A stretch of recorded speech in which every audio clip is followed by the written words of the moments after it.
Ahojte, vítajte pri novom videu. Ak ste práve v situácii, že si chcete kúpiť svoju prvú elektrickú gitaru a každý vám radí, že by ste si mali kúpiť Stratocastra, lebo gitary typu Stratocaster sú veľmi dobré pre začiatočníkov, tak si určite pozrite toto video, lebo ja si myslím, že takéto SGčko je o mnoho lepšia gitara pre začínajúcich gitaristov ako Stratocaster. Poďme si povedať, že prečo. Ja chápem, že Stratocaster sa veľmi často kupuje ako prvá gitara a ten hlavný dôvod je ten, že Stratocaster sú väčšinou veľmi lacné gitary, lebo sa dajú vyrobiť veľmi jednoducho a veľmi lacno. Čiže najlacnejšie gitary sú práve gitary typu Stratocaster. Avšak poďme sa pozrieť aj na parametre tejto gitary, že prečo si myslím, že nemusí to byť tá najideálnejšia voľba. Že prvá vec, čo je veľmi iné na tejto gitare v porovnaní s SG, je práve tzv. Scale length, čiže to je dĺžka od kobylky až po 0. pražec. A v prípade Stratocasterov táto dĺžka je 650 mm, v porovnaní s SG alebo napríklad Les Paul, tam je iba 629. Čo to znamená? To znamená, že rozostup medzi prascami bude väčší a tiež to znamená, že tie struny budú viac napnuté. Čiže keď ja si zoberiem jeden Stratocaster, jeden SGčko, dám tam rovnaké struny, naladím ich rovnako, tak v prípade Stratocastera ja budem cítiť, že tie struny sú tvrdšie, lebo sú viac napnuté. A práve to je spôsobené týmto tzv. Scale lengthom, čiže ďalkou medzi túto mostom a 0. prasom.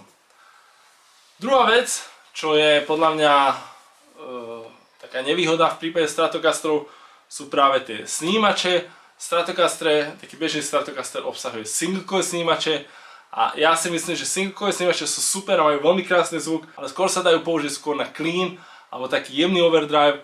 V momente, jak tam dáte taký silnejší overdrive, tie snímače strašne bzučia a presne kvôli tomuto boli vymyslené tzv. Humbuckere, ktoré obsahujú gitary typu Les Paul, aj SGčko má humbuckere. A humbuckere fungujú tak, že sú to v podstate dva single-coil snímače zapojené sériovo a tým pádom to šumenie, ten brum tam odchádza. Čiže humbucking systém. Čo sa týka single-coil snímačov, single-coil snímače nie sú veľmi dizajnované na silnejší overdrive a tým pádom nie sú až také univerzálne oproti humbuckerom. Taký humbucker vie byť fakt veľmi univerzálny snímač.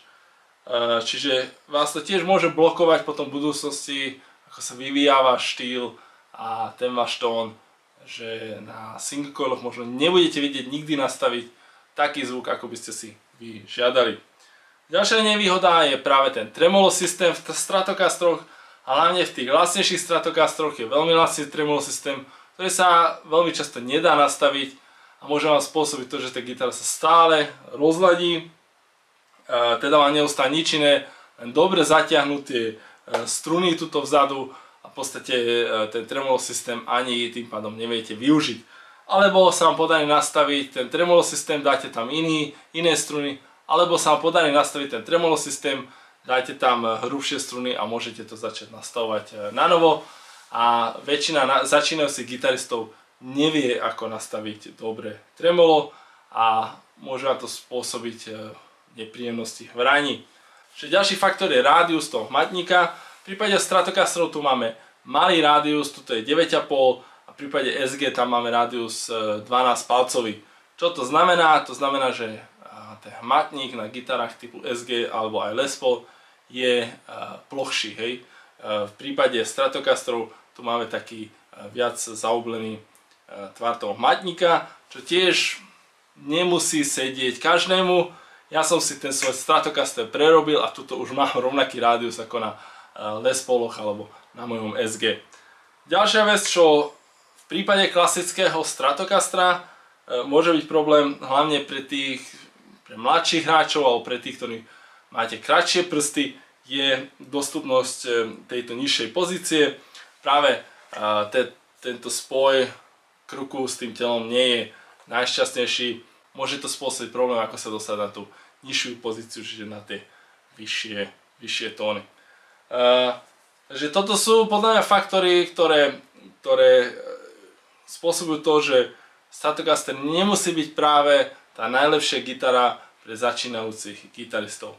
A poďme sa pozrieť, že prečo si myslím, že ani Les Paul nie je tá najoptimálnejšia gitara pre začiatočníkov. Takže máme tu takú Les Paul gitaru a prvá vec, čo si musím uvedomiť pri Les Paul gitarách, že Les Paul gitary vždy budú také drahšie gitary, lebo tam ide strašne veľké množstvo dreva, je to veľmi komplikovaná, je to komplikovanejšia výroba, oproti Stratocastrom je to omnoho komplikovanejšia výroba. Tieto gitary sú väčšinou dosť ťažké, čiže pre mladých gitaristov toto môže byť dosť problém, že väčšinou Les Pauly vážia okolo tých 3,5-4 kg. Nie je to fakt, to nie je ľahká gitara.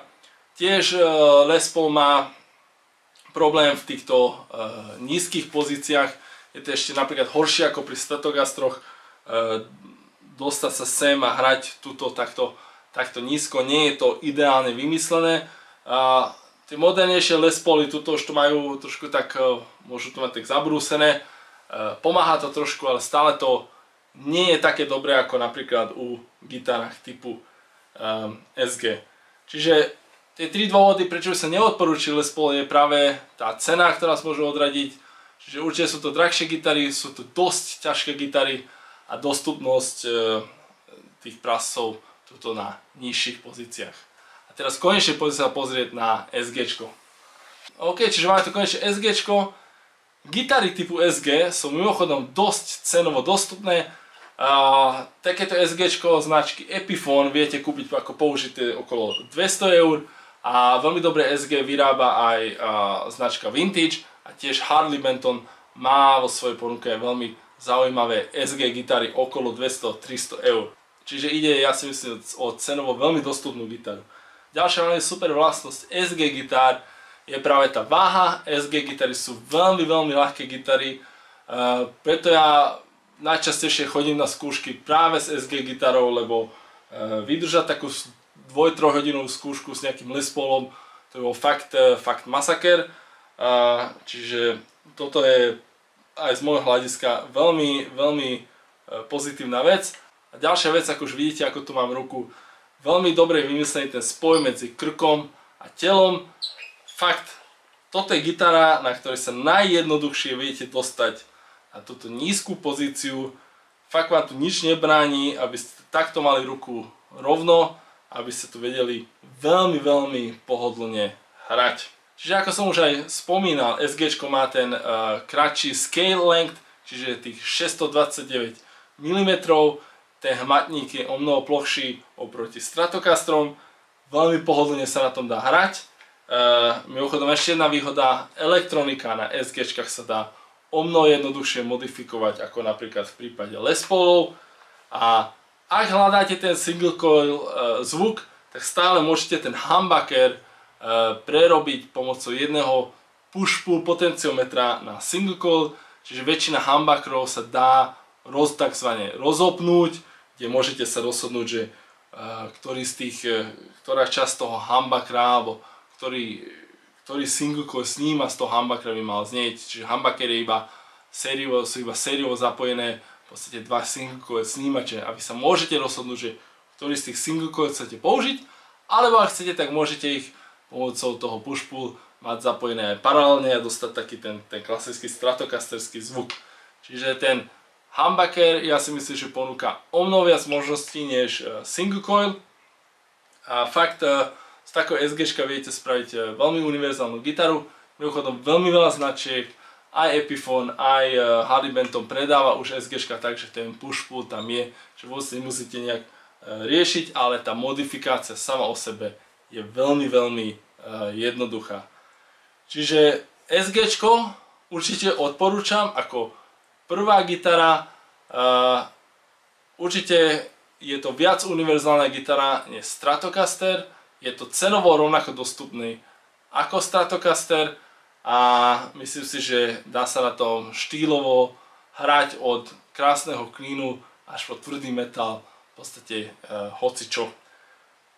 Ak teda rozmýšľate o svojej prvej elektrickej gitare a práve ste si pozreli toto video, určite choďte do nejakého obchodu a vyskúšajte nejaké SGčka alebo poznáte niekoho, vyskúšajte nejaké dobré SGčko, lebo ja si myslím, že takáto gitara vám prinesie o mnoho väčšiu zábavu ako taký Stratocaster. A nepochopte ma zle, ja si myslím, že Stratocaster sú super gitary, ja tiež vlastním Stratocastera, sú to super gitary, ale myslím si, že Stratocaster majú svoj veľmi jedinečný zvuk a hrá sa na ňom trošku inak ako na ostatných gitarách. Potrebuje to svoj vlastný štýl a myslím si, že k takému Stratocasteru treba dozrieť a treba vedieť, že na čo taký Stratocaster budem využívať. Ďakujem, že ste si pozreli toto video, ja veľmi dúfam, že tieto informácie, ktoré som tu povedal, budú pre vás užitočné. Ak máte nejaké otázky, pripomienky, napíšte ich do komentárov a ak sa toto video páčilo, prosím vás dajte like, dajte odoberať. Ja som bol Andráš, čaute.